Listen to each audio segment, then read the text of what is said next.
रेखा सरकार full form में, आप नेताओं को थमाया नोटिस, क्या केजरीवाल जाएंगे जेल? सीएम के 5 फैसलों से हड़कंप।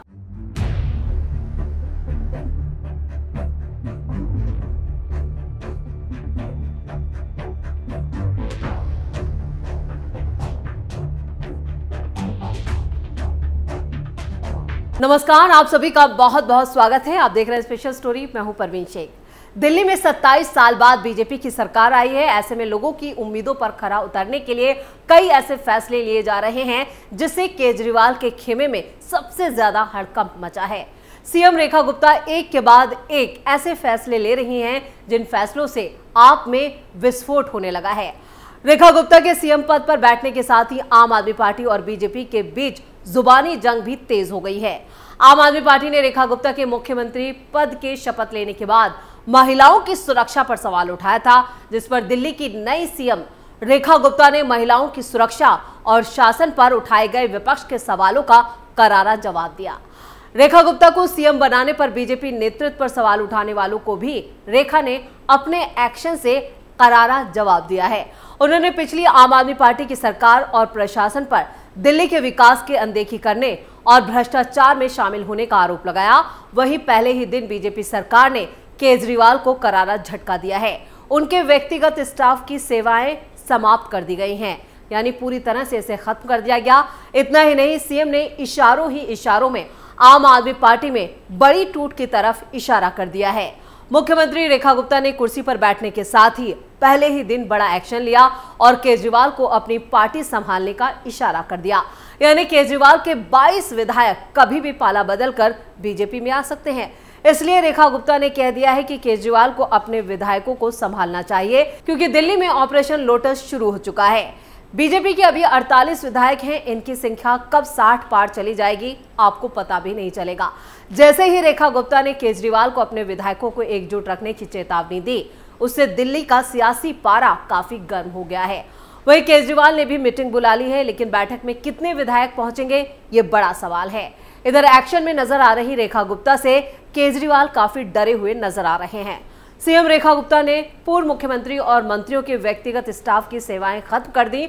उन्होंने कहा कि पूर्व सरकारों ने जिन अधिकारियों और कर्मचारियों की नियुक्ति की थी, उनको दूसरी जगह नियुक्ति दी जाएगी। उनको फौरन अपने मूल विभागों में रिपोर्ट करने को कहा गया है। कई सारे अधिकारियों और कर्मचारियों को प्रति नियुक्ति पर दूसरे बोर्ड कॉर्पोरेशन में भेजा गया था। बताया जा रहा है कि हफ्ते भर पहले सभी विभागों से पूर्व सरकार की तरफ से कॉन्ट्रैक्ट और व्यक्तिगत स्टाफ की जानकारी मांगी गई थी। उनको मूल विभाग में लौटने को कहा गया है। मुख्यमंत्री रेखा गुप्ता ने आम आदमी पार्टी के आरोपों का जवाब देते हुए कहा है, कृपया अपनी पार्टी और अपना ध्यान रखें, उसमें बहुत टूट हो रही है और बहुत लोग खिसकने के लिए तैयार हैं।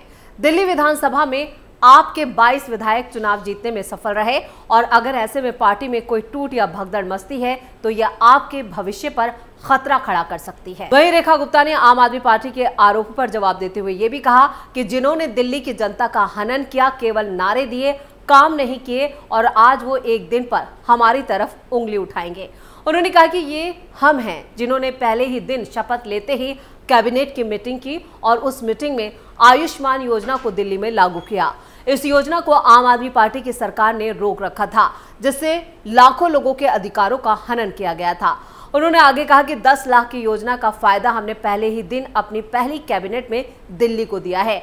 विपक्ष के इस सवाल पर कि महिलाओं की सुरक्षा के उपाय कब लागू होंगे, तो इस पर सीएम गुप्ता ने कहा है कि ये वही लोग हैं जिन्होंने सालों तक दिल्ली पर राज किया और भ्रष्टाचार के मामलों में लिप्त रहे। अब इन्हें डर है कि जब पहली सीएजी रिपोर्ट विधानसभा में पेश होगी तो कई छिपी हुई बातें सामने आएंगी। उन्होंने कांग्रेस और आम आदमी पार्टी की लंबी सत्ता पर आलोचना करते हुए कहा कि कांग्रेस ने 15 साल राज किया और आम आदमी पार्टी ने 13 साल, फिर भी उन्होंने दिल्ली को पीछे धकेल दिया। अब वो हमसे एक दिन में ही सवाल कर रहे हैं। हमारी सरकार ने पहले ही दिन कैबिनेट की बैठक की और आयुष्मान भारत योजना को लागू कर दिया, जिसे केजरीवाल ने रोक दिया था। पीएम मोदी के नेतृत्व में हम दिल्ली के लोगों को उनका हक दिलाएंगे। हमारा एजेंडा साफ है, हम पीएम मोदी के नेतृत्व में काम करेंगे और दिल्ली के लोगों से किए गए हर वादे को 100% पूरा करेंगे। दिल्ली के बुनियादी ढांचे के बारे में भी बात करते हुए सीएम रेखा गुप्ता ने सड़कों की स्थिति और जरूरी सेवाओं में सुधार को लेकर अपनी सरकार की प्रतिबद्धता पर जोर दिया। सीएम ने आगे कहा कि आने वाले दिनों में हम पीडब्ल्यूडी और जल बोर्ड के अधिकारियों के साथ भी बैठक करेंगे ताकि सड़कों का निर्माण और गड्ढों की मरम्मत की जा सके, जिससे दिल्ली के नागरिक लंबे वक्त से परेशान हैं। विपक्ष पर एक और हमला करते हुए उन्होंने साफ कहा, विपक्ष का काम सवाल उठाना है, लेकिन जब वो सत्ता में थे तो उन्होंने क्या किया। उन्हें अपनी पार्टी पर ध्यान देना चाहिए क्योंकि उनके कई नेता पार्टी बदलने की कगार पर हैं और सीएम गुप्ता का प्रशासन राष्ट्रीय राजधानी में प्रमुख सुधारों को लागू करने के लिए तैयार है। रेखा गुप्ता को बीजेपी आलाकमान ने दिल्ली का मुख्यमंत्री क्यों बनाया, इसके पीछे कई तर्क दिए जा रहे हैं, लेकिन काफी कम ही लोगों को पता है कि रेखा गुप्ता को सीएम बनाने के पीछे बीजेपी का 3C वाला फार्मूला काम कर रहा है। इस फार्मूले से बीजेपी ने पार्टी के अंदर से लेकर बाहर यानी आम आदमी पार्टी के 2030 के प्लान को भी साध लिया है। आम आदमी पार्टी दिल्ली विधानसभा चुनाव 2030 में जो चाल चलती, बीजेपी ने वो चाल 5 साल पहले ही चलकर अरविंद केजरीवाल के फ्यूचर प्लान को नस्त नाबूद कर दिया है। बीजेपी आलाकमान ने रेखा गुप्ता के कास्ट, क्लास और क्रेडिबिलिटी पर आजमाकर ही दिल्ली का सीएम बनाया है। बीजेपी ने बेशक रेखा गुप्ता पर फैसला लेने में 11 दिन लगा दिए हों, लेकिन ये 11 दिन अगले 11 साल का खाका तैयार कर सकता है। रेखा गुप्ता के पक्ष में एबीवीपी का बैकग्राउंड काम कर गया। दूसरा, एक ही विधानसभा सीट से लगातार 3 बार चुनाव हारने के बाद चौथी बार टिकट देना भी बताता है कि बीजेपी और आरएसएस का बैक कितना जबरदस्त था। सीएम रेस में रेखा गुप्ता के मुकाबले दूसरे दावेदार आशीष सूद, प्रवेश सिंह वर्मा, विजेंद्र गुप्ता, मनजिंदर सिंह सिरसा, मोहन सिंह बिष्ट सहित कई बड़े चेहरे पीछे छूट गए, जिसमें महिला के साथ कास्ट यानी जाति ने जबरदस्त काम किया। इसके बाद उनका पार्टी को लेकर समर्पण उन्हें अपनी साख यानी क्रेडिबिलिटी को साबित भी किया। अरविंद केजरीवाल भी बनिया हैं और बनिया का कार्ड बनिया तैयार कर बीजेपी ने केजरीवाल को चारों खाने चित कर दिया। बीजेपी का 3C फार्मूला काम कर गया। रेखा गुप्ता पर 3C यानी caste, class and credibility Delhi के सीएम बनने में काम कर गया। इसकी झलक भी शपथ ग्रहण के दूसरे दिन से दिखाई देने लगी। मुख्यमंत्री बनते ही रेखा गुप्ता एक्शन में आ गई। रेखा गुप्ता ताबड़तोड़ फैसले तो ले ही रही हैं, वहीं पूर्व मुख्यमंत्री अरविंद केजरीवाल को भी लपेटे में ले रही हैं, जिससे साफ झलकता है कि बीजेपी आलाकमान ने रेखा गुप्ता पर जो दांव खेला था वो सच साबित होने वाला है। सीएम बनने के बाद एक्शन में गुप्ता। सीएम बनने के बाद पहली कैबिनेट मीटिंग के बाद रेखा गुप्ता जिस भरोसे से लबरेज नजर आ रही थी, उससे साफ झलकता है कि आने वाले दिनों में दिल्ली वालों के हित में कई बड़े फैसले वो लेने वाली हैं और लगातार ले रही हैं। गुरुवार को दिल्ली कैबिनेट में 2 बड़े फैसले लिए गए। पहला, दिल्ली में आयुष्मान भारत को मंजूरी और दूसरी, सीएजी रिपोर्ट के विधानसभा के पहले सत्र में टेबल पर रखने का ऐलान। शुक्रवार को रेखा गुप्ता राष्ट्रपति और उपराष्ट्रपति के साथ उन्होंने मुलाकात की और शाम को पीडब्ल्यूडी और दिल्ली जल बोर्ड के अधिकारियों के साथ बैठक की।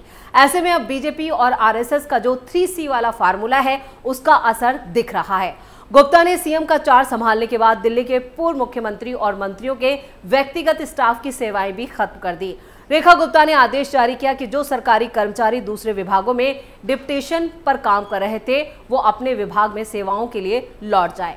ऐसे में केजरीवाल और आतिशी सरकार के दौरान जिन अधिकारियों और कर्मचारियों को दूसरी जगह पोस्टिंग दी गई थी उनको अब फौरन ही अपने मूल विभाग में लौटना होगा और रेखा गुप्ता को रिपोर्ट देनी होगी।